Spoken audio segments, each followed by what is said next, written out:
On a cold autumn night in a small, forgotten town, there was an old library said to be haunted. Locals whispered about the ghost of a librarian who had vanished without a trace decades ago, leaving behind only a chilling silence and a faint smell of aged paper. One evening, a curious young woman named Mia decided to explore the library after hours. Armed with nothing but a flashlight and her sense of adventure, she stepped inside. The air was thick with dust, and the faint sound of pages turning echoed through the empty halls.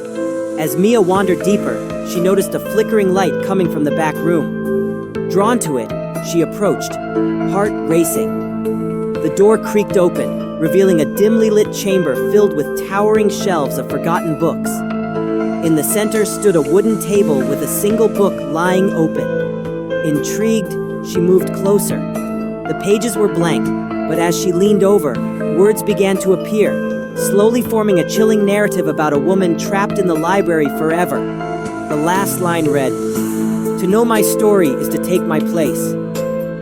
Suddenly, the temperature dropped, and Mia felt a cold breath on her neck.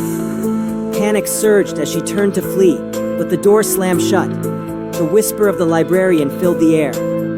"You've read my tale. Now..."